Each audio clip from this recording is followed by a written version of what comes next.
ने एक कार्यक्रम में आग्रह किया था कि हमें आने वाले 10 वर्षों तक उस 10 वर्षों का लक्ष्य लेकर चलना है कि भारत को गुलामी की मानसिकता से मुक्त करके रहेंगे। साथियों, सबसे बड़ा दुर्भाग्य यह है कि मैकाले ने जो कुछ सोचा था उसका प्रभाव कहीं व्यापक हुआ।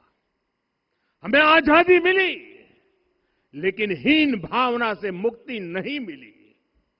हमारे यहां एक विकार आ गया कि विदेश की हर चीज, हर व्यवस्था अच्छी है और जो हमारी अपनी चीजें हैं उनमें खोट ही खोट है। साथियों, गुलामी की यही मानसिकता है जिसने लगातार यह स्थापित किया। हमने विदेशों से लोकतंत्र लिया।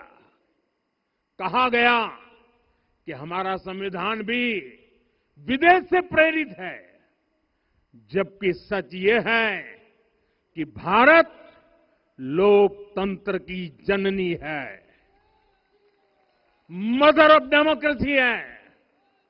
लोकतंत्र हमारे डीएनए में है।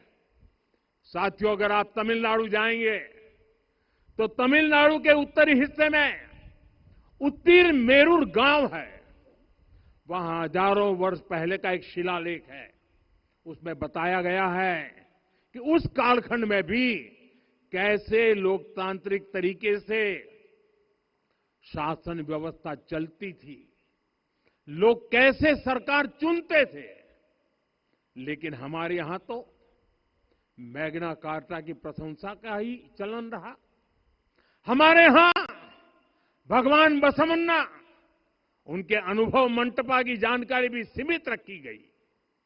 अनुभव मंटपा यानी जहां सामाजिक, धार्मिक और आर्थिक विषयों पर सार्वजनिक बहस होती थी, जहां सामूहिक सहमति से निर्णय लिए जाते थे। लेकिन गुलामी की मानसिकता के कारण इस भारत की कितनी ही पीढ़ियों को इस जानकारी से भी वंचित रखा गया। साथियों, हमारी व्यवस्था के हर कोने में गुलामी की इस मानसिकता ने डेरा डाला हुआ था।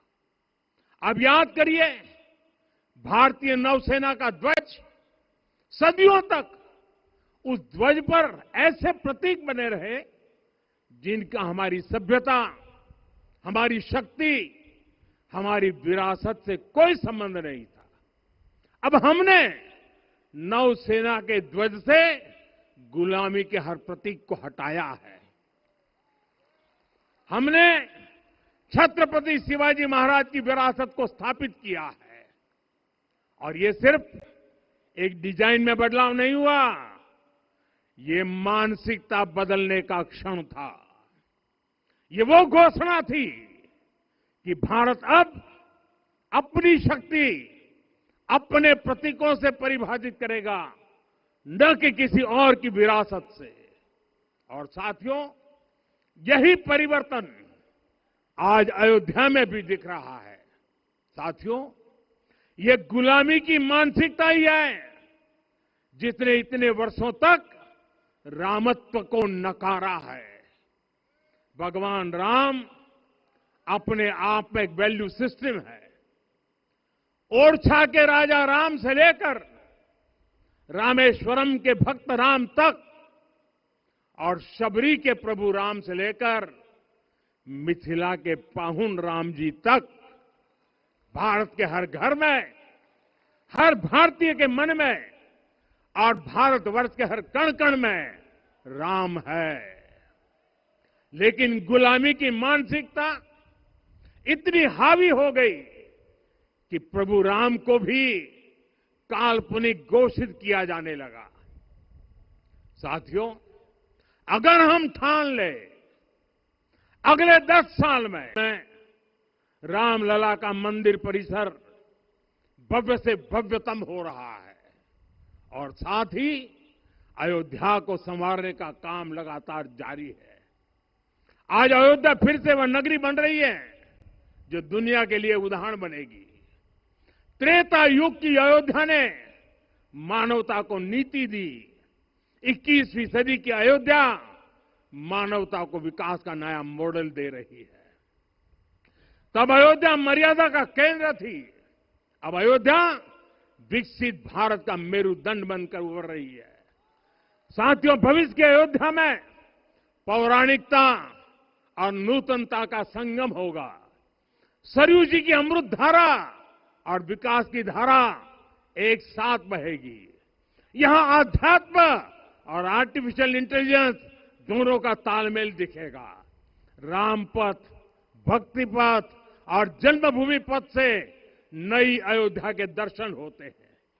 अयोध्या में भव्य एयरपोर्ट है। अयोध्या में आज शानदार रेलवे स्टेशन है।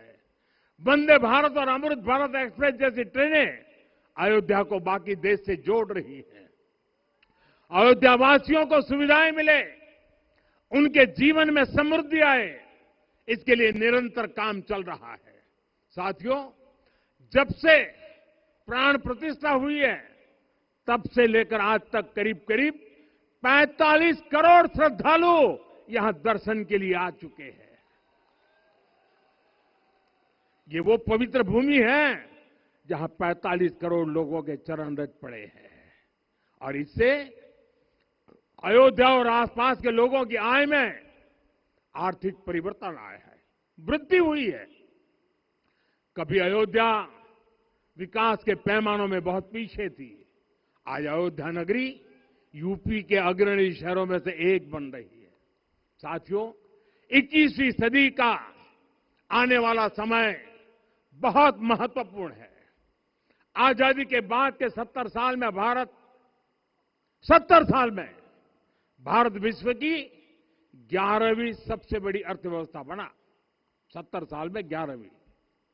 लेकिन पिछले 11 साल में ही भारत विश्व की 5वीं सबसे बड़ी अर्थव्यवस्था बन चुका है।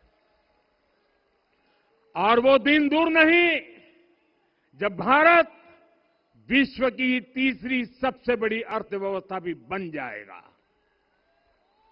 आने वाला समय नए अवसरों का है, नई संभावनाओं का है और इस अहम कालखंड में भी भगवान राम के विचार ही हमारी प्रेरणा बनेंगे।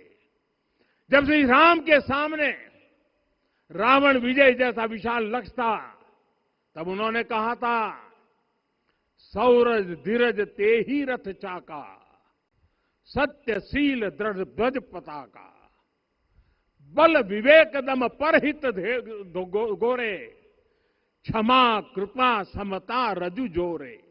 यानी रावण पर विजय पाने के लिए जो रथ चाहिए, शौर्य और धैर्य उसके पहिए हैं, उसकी ध्वजा सत्य और अच्छे आचरण की है, बल, विवेक, संयम और परोपकार इस रथ के घोड़े हैं। लगाम के रूप में क्षमा, दया और समता है जो रथ को सही दिशा में रखते हैं। साथियों, विकसित भारत की यात्रा को गति देने के लिए ऐसा ही रथ